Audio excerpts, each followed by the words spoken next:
Coucou mes amours, comment vous allez? Moi je vais super bien grâce à Dieu. On va pas tarder, on va rentrer dans le vif du sujet.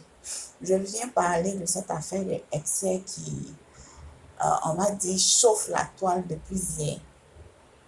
Moi je suis pas venue pour juger qui que ce soit.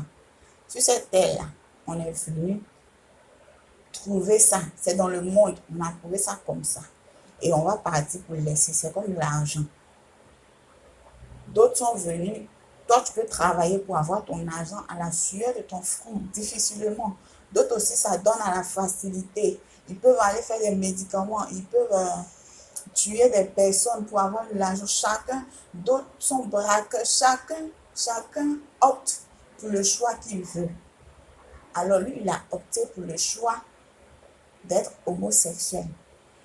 Et pour ceux qui ne savent pas, dans le jargon ivoirien, on a tendance à dire PD ici, voilà, ou bien qu'il est bête, voilà. Donc, son erreur a été de pouvoir poster, de pouvoir faire une photo, des photos du moins, ou même des vidéos nues et de laisser dans son téléphone. C'est une de ses camarades qui a posté la vidéo. Elle a posté la vidéo, pourquoi? Je vous donne les raisons. Parce qu'avec Inès Labranche, il y a toujours des affaires bien approfondies. Voilà, donc je disais, elle a fait fuiter les vidéos. Pourquoi? Parce que elle prétend dire que le mec avec qui Esther a fait le sextape, c'est-à-dire la vidéo, est en effet son gars. Elle est la meilleure amie d'Excès, si vous comprenez. Elle est la meilleure amie d'Excès et Excès, c'est-à-dire il est sorti avec le gars de sa meilleure amie. Et donc, elle, c'est quand elle a pris le téléphone d'Excès qu'elle a constaté cela.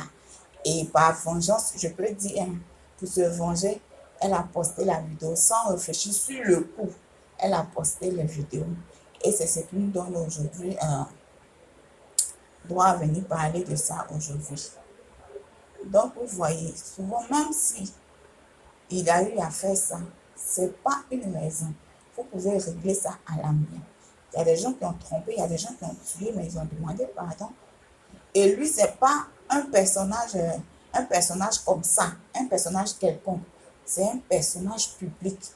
Toute sa réputation peut être cachée. Il est en France là-bas, il est journaliste, il va sur des plateaux télé français et tout. Aujourd'hui, sa carrière est en train d'être cachée. Du moins, va être cachée.